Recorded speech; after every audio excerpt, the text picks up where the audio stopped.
Hello guys! Nandito ako ngayon. Maglilinis ako ngayon. Dahil ang kalat pa, hindi pa ako nakapaglinis. Dahil nakakatamad. Maulan kasi dito sa amin. Kaya yan, maglilinis muna ako. Magtutupi ako ng mga higaan namin. So yan, akin niya ang kubo.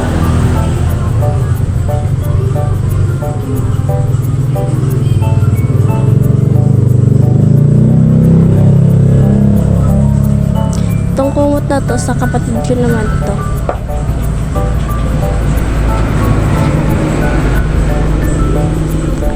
Pasensya na guys, dito kasi kami sa tabi ng kalsada, ang ingay ng mga motor pag dumadaan.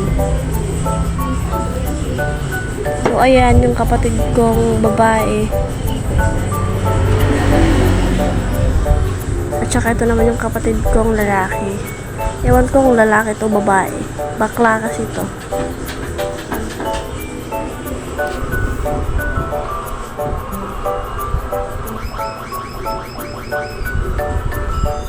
Pasensya na kayo guys. Ang kulit talaga yung dalawa na yan.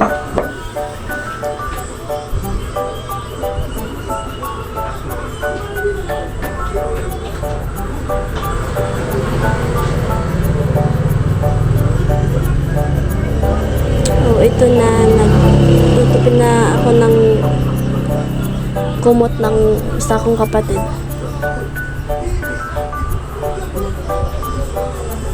Pasensya na kayo sa kapatid ko, pasaway talaga yan.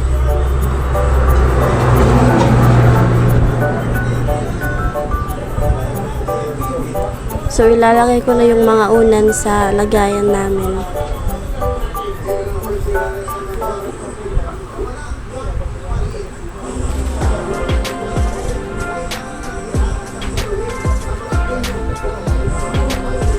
Pasensya na kayo sa bahay namin. Dito kasi yan sa kwarto namin. Namin lang. Hindi ko pa na-reveal yung buong bahay namin. Pero simple lang naman yung bahay namin. Hindi naman po kasi kami mayaman.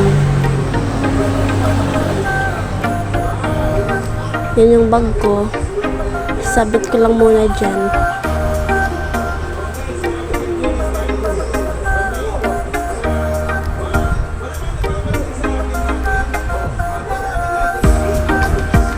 Tutupi ko na yung higaan namin.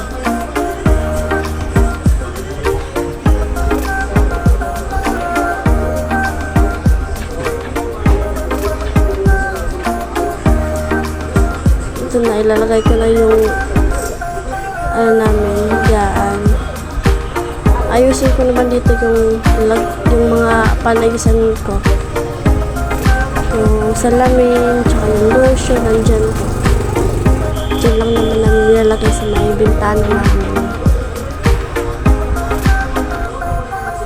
So ito, magwawalis na ako kasi maalikabok dito. Pinatay ko muna yung electric fan. Ayan, magwawalis na ako sa alikabok eh.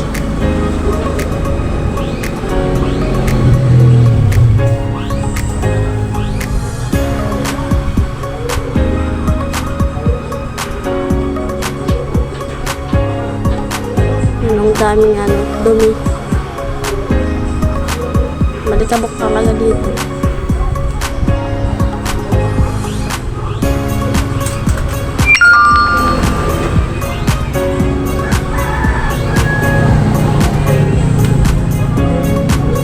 Dala-dala ko pa yung baso. Hindi naman kasi ng kapatid ko hindi inuwi sa kahugasan namin. Hindi niya nilagay doon.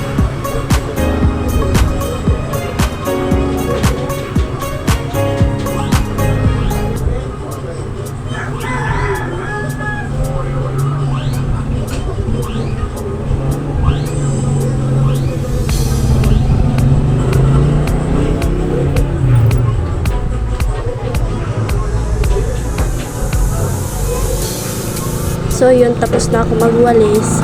Nare-reveal ko na yung finish. Yan, tapos na ako maglinis.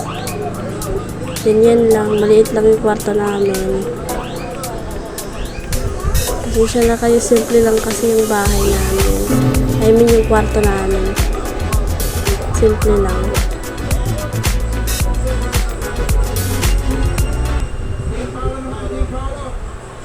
So, ayun lang. Sa susunod ulit.